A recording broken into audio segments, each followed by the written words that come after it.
Okay guys, I'm in the kitchen today. I'm making Staffordshire Oatcakes.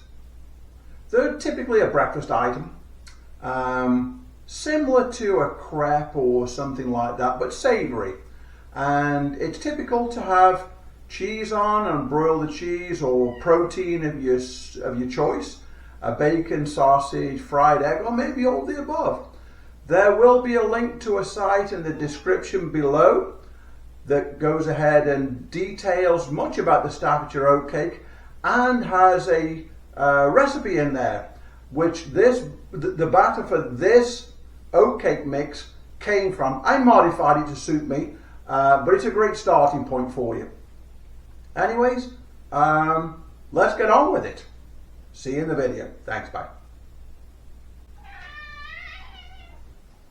Got to add a little bit of oil. Let me clean this pan one more time. Got to get the pan to a medium heat. It's not quite there yet. Little splash of oil each time you do an oatcake. Seems like the oil is just about getting where I need it to get. And this pan is a 10-inch pan, so I'm going to go ahead and hopefully make a 10-inch oatcake.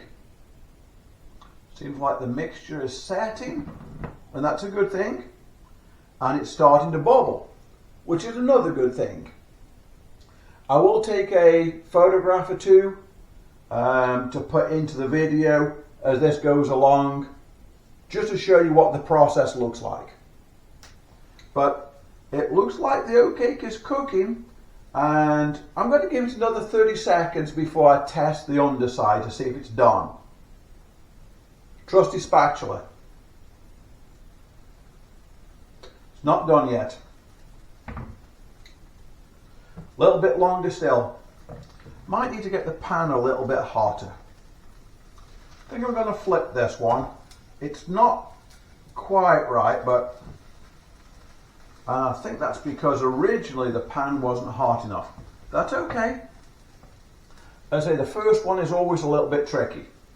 We'll get into a second one and show you a good example there, and then I'll pause the video while I just repeat, rinse and wash. I won't throw this first one away. It'll still eat good, I promise you. Just that it won't be the normal typical example that you would expect to see from an oatcake. It'll still eat good though. It's important to stir the batter before you go ahead and ladle any out each time, because the contents could settle a little bit. Yeah, there you go. Not looking too bad actually. Quite good. Okay, let's head on in for another one. I didn't put any oil in the pan there. It still looks okay, but I'll probably put oil in the pan on the next one. This one looks a much better example. There's bubbles already formed, and that tells me the pan is about the right temperature. I'll just knock it down a little bit. But yeah, this is looking a lot better. I can see it's already started to cook the top side. There's still a little bit of moisture on one side, so it's not quite ready for turning yet, but it won't be far off. You can also detect that the edges have started just to round up a little bit. That's telling me that it's getting close to turning. Let's check it. Oh yeah, this is good. This is good. Let me loosen it all the way around.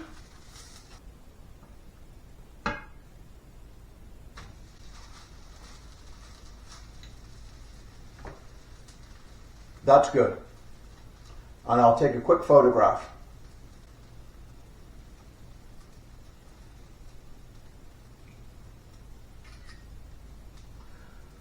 Only takes maybe a minute on this side. It's just to brown and put some colour on the top. The oatcake is cooked at this point. I think this one's done. There you go. Great example. A little bit of oil, and let's let's ladle another oatcake in there.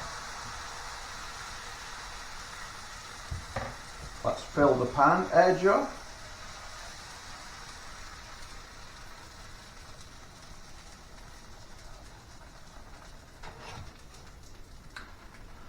And let's just take a photograph of the finished product there.